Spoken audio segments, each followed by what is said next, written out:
Dibuka materinya. Bismillahirrahmanirrahim. Kita akan melanjutkan materi yang selanjutnya. Silakan dibuka. Saya pinjam dulu LKS-nya ya. Bentar. Bukan ini LKS. Coba saya pinjam LKS yang terbaru. Kita tolong. Satu aja ya.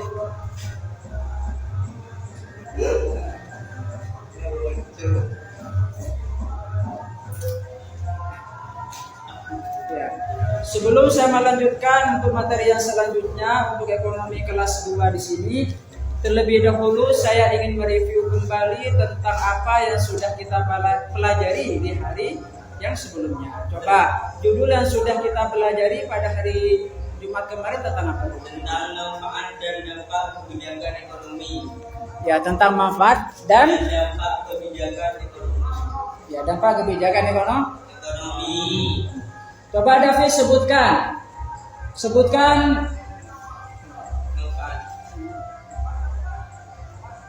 ya yang sudah kita pelajari dampaknya itu apa?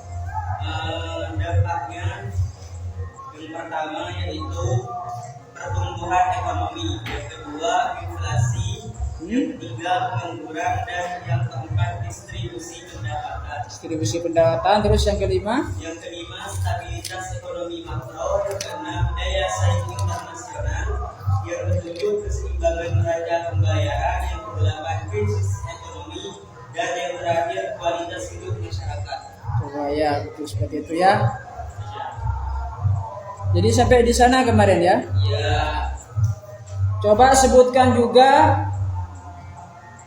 dampak kebijakan ekonomi dulu. Zainal Rahman sebutkan. Zainal Rahman sebutkan dampak kebijakan ekonomi yang sudah kita pelajari pada hari Jumat kemarin.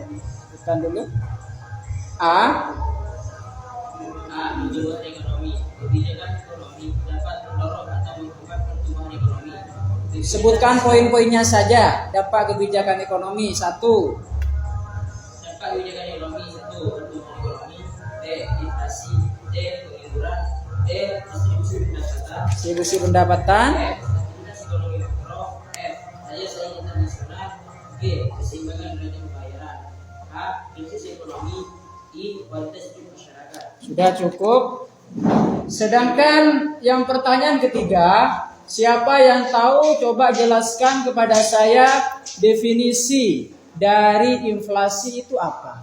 Inflasi yaitu kenaikan harga secara terus-menerus. Kenaikan harga secara terus-menerus. Itu adalah inflasi. Coba sebutkan lagi yang sudah kita pelajari pada hari Jumat kemarin. Kita dulu ya. Coba.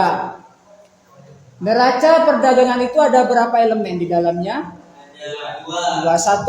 Ekspor. Yang kedua, ada impor. Coba sebutkan bagaimana kalau misalkan di neraca perdagangan itu mengalami surplus, bagaimana? Surplus yaitu kebanyakan ekspor daripada impor. Jika defisit, Kebanyakan impor daripada ekspor. maka kalau misalkan neraca perdagangan itu mengalami yang namanya surplus, berarti ekspornya lebih besar dari impor. Bagaimana kalau defisit? Berarti impornya lebih besar dari ekspor. Itu ya. Sekarang kita akan lanjutkan di materi selanjutnya. Silakan buka di sini halaman 48. 48 Ya, 48 ya? Iya. Ya. Nanti videonya itu saya akan upload di YouTube, di Facebook, dan juga di TikTok. Iya. Video kalian yang sudah belajar saya upload ke sini. Jadi jangan lupa ya, subscribe, like, share, komen, dan juga share. Ya? Iya. Siapa namanya Pak Wei punya YouTube enggak? Punya ya? Ya, nanti saya kirim linknya, minta sama anak langsung diklik semuanya, subscribe. Langsung lihat video kalian yang menjawab pertanyaan itu. Ya? Ya nanti. Kalau misalkan nanti saya kasih pertanyaan, jawab langsung ya. Iya maksud itu kan ada tentunya. Nanti kalau misalkan saya sudah jelaskan, nanti saya jawab. Tapi pada video semua saya masuk. Ini sudah direkod sama saya. Kalian sudah direkod sama saya. Belajar apa? Mendakwakan yang namanya ilmu pengetahuan. Sekarang apa karena sekarang banyak sarana sekali apa yang digunakan yang tidak secara semestinya. Bagaimana kalau misalkan sekarang kita menggunakan untuk mendakwahkan tentang ilmu pengetahuan, tentang ilmu syariat agama, tentang ilmu ekonomi, silakan kalian buat channel sendiri ya, buat channel sendiri.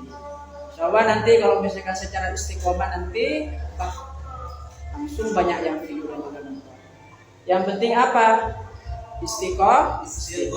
Al istiqomah itu khairun min alfi karamah katanya ya. Istiqomah itu lebih utama dari 1000 karamah. Jadi kalau misalkan mengamalkan ilmu khususnya tentang ilmu tentang syariat dan juga sebagainya, maka diistiqomahkan ya. Seperti itu ya. Coba silakan buka halaman 48. Kita akan belajar tentang kebijakan ekonomi di Indonesia. Jadi kita akan belajar tentang apa di situ? Kebijakan ekonomi di Indonesia. Kebijakan ekonomi di Indonesia mencakup berbagai tindakan yang diambil oleh pemerintah dan otoritas moneter untuk mengelola perekonomian negara. Jadi karena jika kebijakan ekonomi di Indonesia itu apa di situ tujuannya untuk mengatur perekonomian dan negara, mengelola perekonomian negara, mendorong pertumbuhan ekonomi. Kalau misalkan pertumbuhan ekonomi yang baik harus apa? Harus diambil keputusan yang baik dalam hal kebijakan yang ada di Indonesia, khususnya di kegiatan ekonomi. Maka kalau misalkan kebijakan ekonomi yang baik akan meningkatkan yang namanya pertumbuhan ekonomi yang baik juga. Selain pertumbuhan ekonomi apa di situ? Menjaga stabilitas harga. Siapa yang tahu di sini? Stabilitas harga itu seperti apa contohnya? Tidak tahu. Coba harga dikatakan stabil itu yang bagaimana? Tidak terlalu tinggi, tidak terlalu rendah. Bagaimana solusinya cara menstabilkan harga? Siapa yang tahu? Dengan cara apa?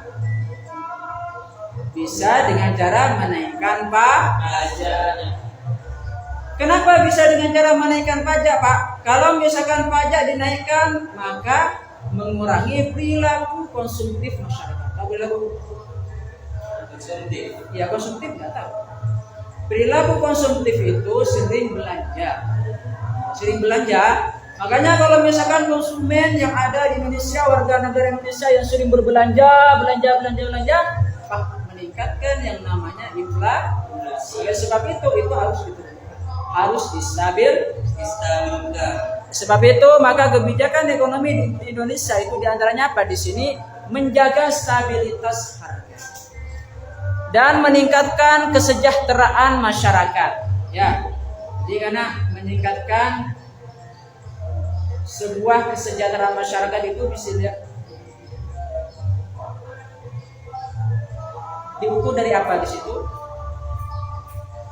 Segi pendapatan. Jadi kalau misalkan pendapatannya itu semakin banyak, semakin tinggi, maka apa di situ? Ukuran dari apa? Tingkat kesejahteraan masyarakat Indonesia.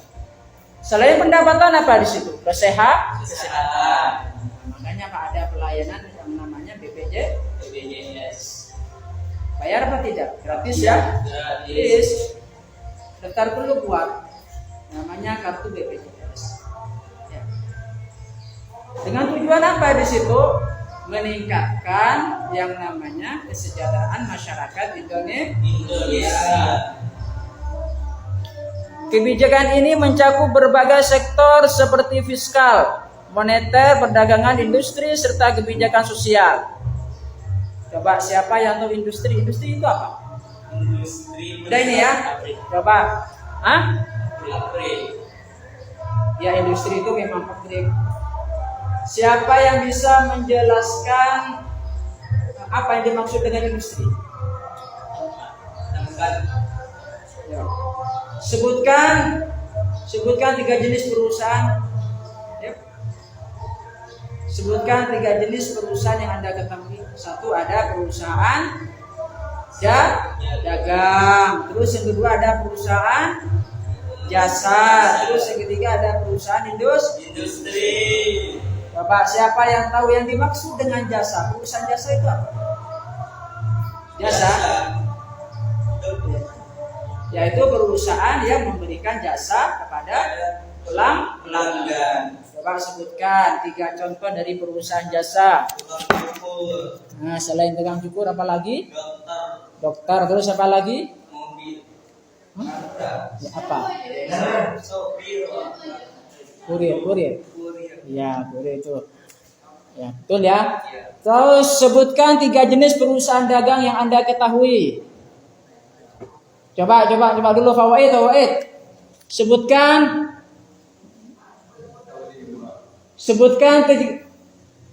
2 jenis perusahaan yang Anda ketahui. 2 jenis perusahaan dagang yang Anda ketahui. Apa perusahaan dagang contohnya? Ya, warung, terus apa lagi? Warungan, toko peracangan ya. Toko peracangan, terus apa lagi? Namanya apa namanya? Itu ya. Ya, jadi itu salah satu apa? Karena jenis perusahaan dagang. Terus yang selanjutnya siapa yang tahu? Yang dimaksud dengan perusahaan industri itu apa? Enggak. Iya, definisinya itu apa definisinya? Mengolah bahan baku menjadi barang Jadi Makanya jika ada perusahaan itu yang mengolah bahan baku menjadi barang jadi, namanya perusahaan industri. Salah satu contohnya misalkan perusahaan sepatu. Ya, perusahaan sepatu. Misalkan nama perusahaannya itu ada banyak. Ya, ada Ando perusahaan. Mereknya itu Ando, tapi perusahaannya itu beda biasanya. Ya, itu namanya perusahaan industri. Coba sebutkan 3 nama perusahaan industri yang Anda ketahui. PT. Ya, PT-nya tahu nggak? PT Gudang Garam. Rokok. Iya, betul. PT Gudang Garam habis itu.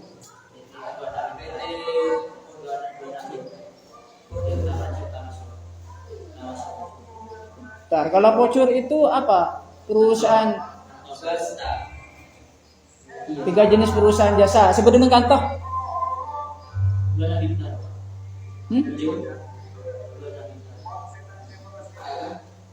Nggak sebut dengan kantor. Maksudnya sebut dengan kantor. Industri juga. Iya, yang penting itu perusahaan itu fokusnya kepada industri gitu. Iya, berarti jualan pentol ya, jualan pentol. Kenapa bisa termasuk ke industri itu? Karena dari toko ke bentol. Karena mengolah bahan baku menjadi paham deh ya. Jadi itu salah satu 3 jenis perusahaan ya. Terus selanjutnya silakan dibaca dulu. Berikut adalah beberapa aspek. Silakan yang mau baca. Berikut adalah beberapa aspek.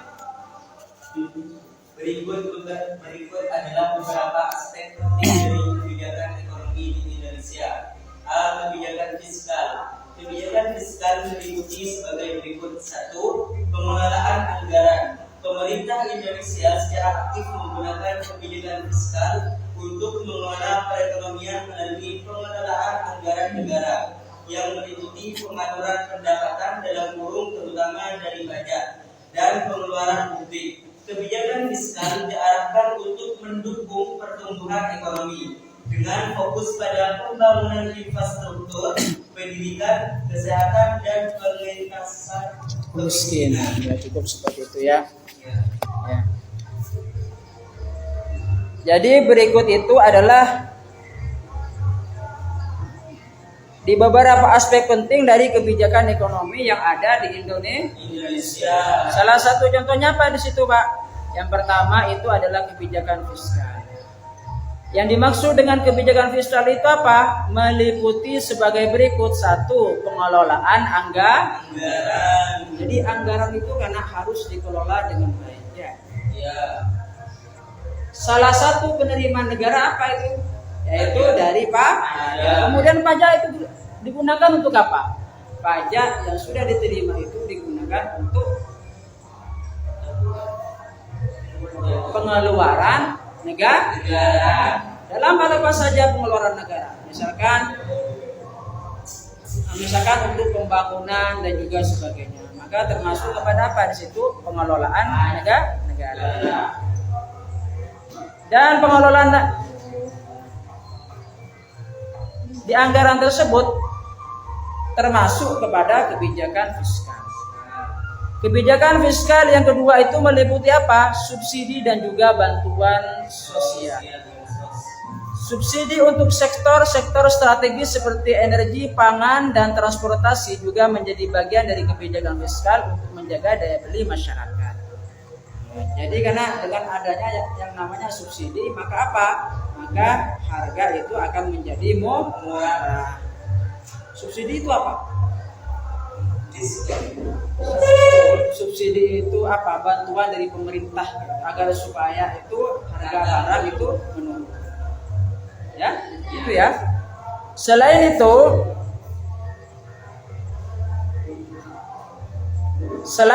pemerintah juga melaksanakan berbagai program bantuan sosial untuk mendukung kelompok masyarakat yang kurang mampu. Salah satu bentuk contohnya seperti apa? Seperti bantuan BK dan juga bantuan yang lain yang diberikan kepada masyarakat Indonesia. Hanya golongan-golongan tertentu saja yang mendapatkan. Sebab itu maka termasuk kepada kebijakan fiskal. Hal semacam subsidi dan bantuan sosial. Terus yang selanjutnya yaitu kebijakan moneter. Kebijakan moneter itu apa? Meliputi stabilitas harga dan inflasi. Ingat ya, perlu dipahami bersama bahwasanya stabilitas harga itu harus diterapkan. Kenapa bisa demikian? Agar supaya tidak terjadi yang namanya inflasi yang tinggi. Ya, stabilitas harga. Terus yang kedua, kebijakan moneter yang kedua yaitu pengelolaan nilai tukar. Tahu nilai tukar enggak? Kurs itu nilai tukar. Untuk menjaga stabilitas nilai tukar rupiah, Bank Indonesia sering melakukan intervensi di pasar valuta asing serta menerapkan kebijakan suku bunga yang sesuai dengan kondisi ekonomi global dan domestik. Jadi karena yang dimaksud dengan pengelolaan nilai tukar di sini apa? Berkaitan dengan rupiah. Nilai tukar rupiah di pasar globalnya kayak.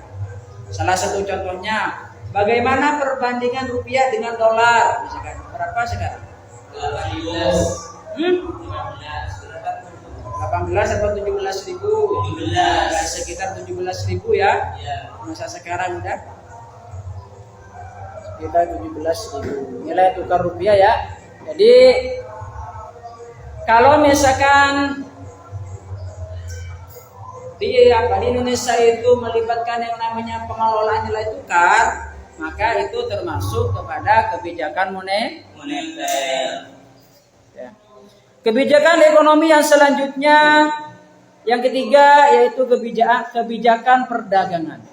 Kebijakan perdagangan meliputi sebagai berikut. Yang pertama, 1. Perdagangan internasional. Coba dibaca dulu Zainur Rahman. Zainur dibaca dulu.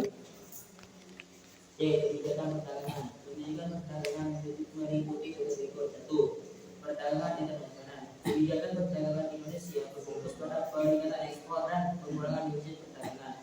Pemerintah secara aktif terlibat dalam berbagai perjanjian perdagangan internasional dan regional untuk membuka pasar baru bagi produk-produk Indonesia serta melindungi industri dalam negeri dan persaingan yang tidak sehat. Cukup Zainur Rahman.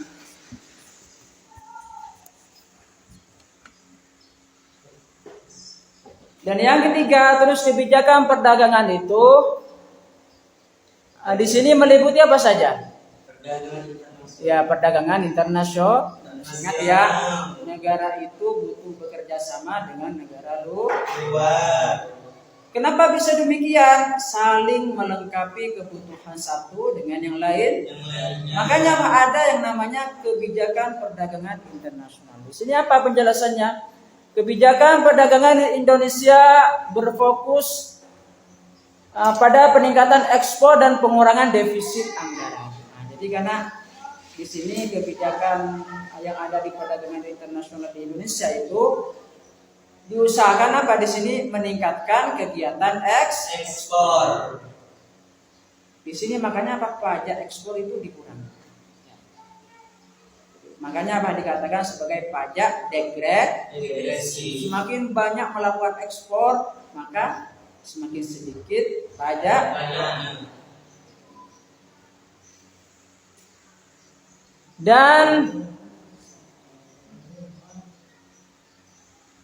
Dan pengurangan defisit di perdagangan. Ya. Jadi kalau misalkan perdagangan internasional itu mengalami yang namanya defisit itu berarti apa? Berarti impornya lebih besar daripada ekspor. Ekspor. Oleh sebab itu maka neraca perdagangan mengalami yang namanya defisit. Jadi ini yang harus diantisipasi oleh pemerintah. Apa di sini? Pengurangan defisit anggaran.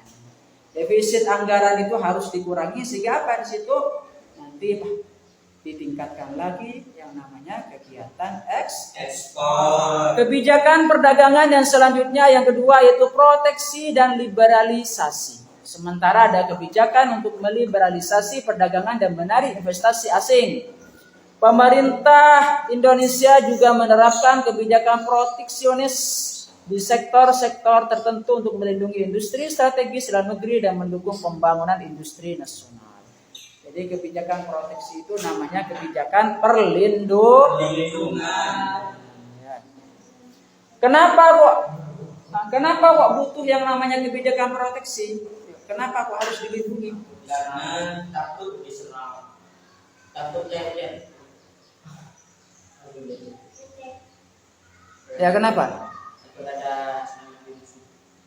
Supaya melindungi apa? Industri. Nah, terus Strategi dalam negeri dan mendukung pengembangan industri nasional. melindungi yang namanya industri dan juga apa? Menarik